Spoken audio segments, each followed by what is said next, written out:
if there was a button I could press to stop all hydrocarbon usage today, I would not press it. You would not press it? Of course not. Okay. Did you expect him to say that?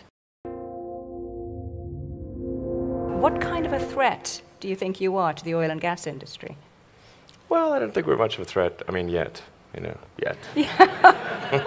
I mean, the more obvious threat is that we're going to run out of hydrocarbons to mine and burn. That's rather obvious. I mean, it's not. No time soon, judging from the comments we've had this morning. So it's getting harder and harder to find hydrocarbons, and it's getting much more expensive to extract them.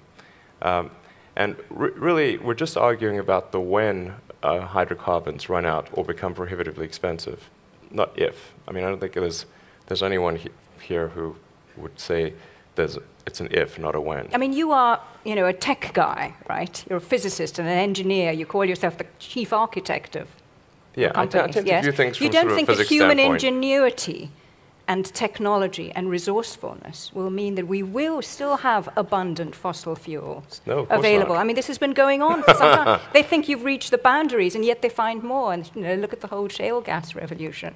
There are time extensions on the game, but the game is going to come to an end. That should be absolutely certain, obviously, frankly. But I don't have any fundamental dislike of hydrocarbons. I simply look at the future and say, what is the thing that will actually work?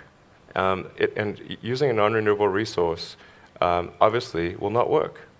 So we must find an alternative. But if there was a button I could press to stop all hydrocarbon usage today, I would not press it. You would not press it? Of course not.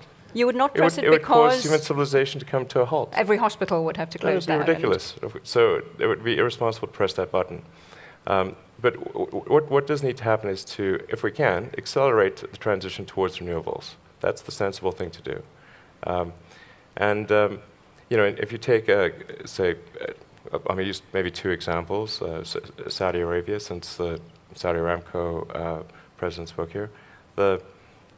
Saudi Arabia has an enormous amount of sunlight, and that will be there for billions of years, or at least 1 billion years until the sun eventually engulfs us, but 1 billion years, solid.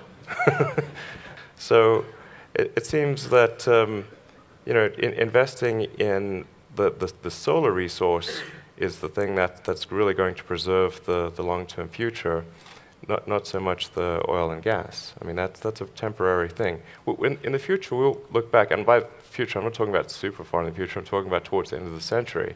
We will look back on gasoline-powered cars the same way we look back on coal, as sort of a quaint anachronism that's in a museum.